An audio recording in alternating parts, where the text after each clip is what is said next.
waa hunda caaliin namummaa kan keenya jaaladhaan waan barbaadde godhisan waan rabbi irraas gaafatu feetu waan barbaadde dalagi kasii olillee ni jira argite kasii kan kee caalullee hin jira gadi hin baane malee jechuudha kan kee saddeet deebullee hin jira miti yookaan kan kee kanaa miti jechuudha lammaffaa ammoo an akka dubartii takkaatitti wanni si gorsu tokko jiraate dhiirri gaafa achi itti fakkaatee qajeelellee uf duban deebi'u dhiirri. Eessattuu nuti gaafa jala gorree dogongorsine dhiirri uf duban deebi'an. Uf duban deebi'an. Atamma laal waan guddaa kana dura tare. Ka dura tare. Ummata kana ati salphisuu jechuun jalaa jedhisuu jechuudha. Nama kamiinuyyuu sa'aatii ammaa kana boonii jedhee anas keessa si waamee osoo na yala jenne danda'ee naasa waan. Maaliif ati na yala jedhifnaan jechuudha. Si gaa'elaa miti. Abbaan feete kootu akkas ta'ii, kootu asitti haasa'ii, kootu akkas godhii gadi jedhiiti mataan ji'a lama sadii dalagadhu waan xiqqeetti muradhuuti gara jaarsa keetii galee gargaarsi uummanni asirraa si gargaaree jaarsa keetii si galchullee uummata akkas hin fayyadu. Si galee maaliif jennaan hadda gargaaranii si galchanii boru fidanii quba afaan si kaayan. Boru fidanii quba afaan si kaanii nuti akkasii godhee gaafas akkasii goonee akkasii taanee batata kadhaa ta'e natti keetti muratte si jiranii quba afaan si kaayan. Wanni ati dalagattee wanni ati godhatte hundi akka waan kadhaa isaaniitiif waa godhattee borosoo gabbaatee uffattee akka namaatiin mul'atte waan ofiisii godhan iftuunuudhaan namni hin beekne hin jirtan muyyattiisan mallaqni uummanni gargaare haa sababaa ta'u malee rabbi kan isii akkasii ilkaan isii wal gacciniine sanii akkasii gacciniine maan kan giddii adda bananiitiin midhaan itti buusaa turanii kan rabbiin adda baneef rabbii jechuudha kan rabbitu adda baneef jechuudha ilmi namaa garuu mallaqni ilmi namaa gargaare sun sababaadha. Nutu qarbii afaan isi deebisee rabbiin harkaa si fuune jedhanii turanii. Rabbiin harkaa si fuune jedhaa turan. Dhiirri gaafatti qajeelte waa hunda hallayyaa deemi jennaan dhiirri dubartiin ergite du'an sodaatu itti deemti. Abbaan manaa kan kee kun haa jaalalaafuu ta'u, haa waan biraatiifuu ta'u, haa wanni biraatu keessa jiraatu isaaf rabbitu walitti beeka. Taa'anii situtti beeka. Si galee ani tawallaaluma xiyyaasi himaa jira. Shee ebelu jedhe shee akkas jedhe shee jinnin jedhe ekeliyyeen jedhe asiin fuudhi asiin jissiiti ati haati manaa isaa haati manaa sattartuu waa hundaati haati manaa sattartuu waa hundaati abbaa manaa gowwaallee abbaa manaa sakkaaramii dhugee barandaa bulullee abbaa manaa hattuullee abbaa manaa durriyyee barandaa irra qulfii waliin dhayaa deemullee haadha manaatitu dubartii jabdutuyyuu nama godha isuma miidiyaa irra bahee waan arge hunda ajandaa godhatee fidu kanaayyuu dhiisi jedhee na jaalattaa dhiisi. Fakkeenya warra bultii ijaaratanii mana keessa ol deebi'anii jaartiidhaaf jaarsaan argatanii dhabatanii uffata walii uffatanii bishaan walii dhuganii waan godhanii mana keessa ol deebi'anii jiraataa jiran hundi isaa geetteef miti addunyaa tanarra warri Ameerikaaf Kanaadaa jiraatullee ka geetteef jiraataa hin jiru. Hundi ilma namaa ka Itoophiyaa jiru ka Afrikaa jiru biyyoota Arabaa keessa jiru ka Itoophiyaa jiru irra paarsantii wayitiin jiraata. Ka Awurooppaa jiru warra biyya Arabaa jirurra paarsantii wayitiin jiraata. Ka Ameerikaa jirullee paarsantii wayitiin akkuma quba kanaati addunyaan tun. Eenyu ka geettee fi eenyu ka toltee fi jiraataa hin jiru. Asirratti abbaan barbaade waan barbaade siin jechuu danda'a obboleettii. Ati intala dubaraati. Ati intala dubaraati. Boru ilmoo dhaluu deemta. Feetu amantii mataa naannoo jiraadhu feetu amantii tante taganamaatittuu deebii feetu isattuu heerumii feetu kabiraatittuu heerumii ilmoo dhaluu deemta.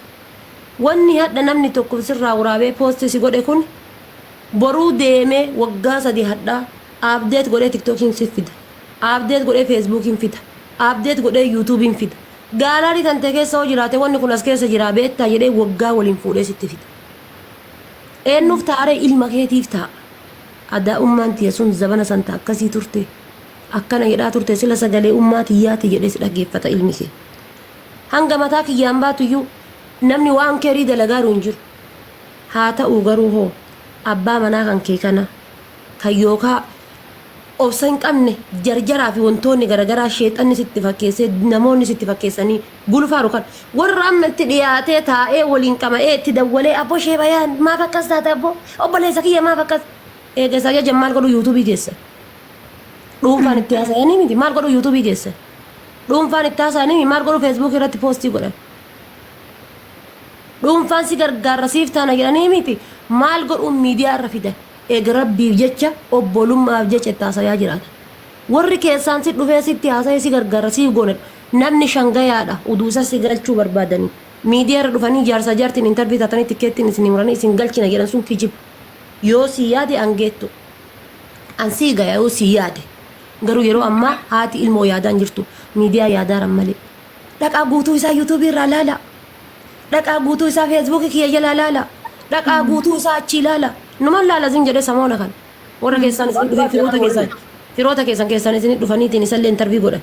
Firoota keessan isin dhufanii taa'anillee isin bira caatii kaayaniitiin koottaa federa feesbuukii eebaluutiin fooloo shaqqalu beekamtii shaqqalu mul'ata shaqqalu. Ta rabbii haftee jirtiin hin jirtu yeroo ammaatitti jechuudha. Namni rabbii keessa dhiyaataaru nama muraasa. Abbaa manaa kan kee kana galii miidiyaa irraa jedhee. Galii miidiyaa irraa jedhee. Dandeettaa qaraa guddoofsite arbi 8 buluun dadhabin salgeeffachuun dadhabu dalagadhu ji'a lamaa mindaan ji'a lamaa si galcha gara biyyaa gara abbaa manaa kan keetii hanxul. Dhageetti takka malee haxum jedhiiti. Abbaa manaa kan keetitti gali.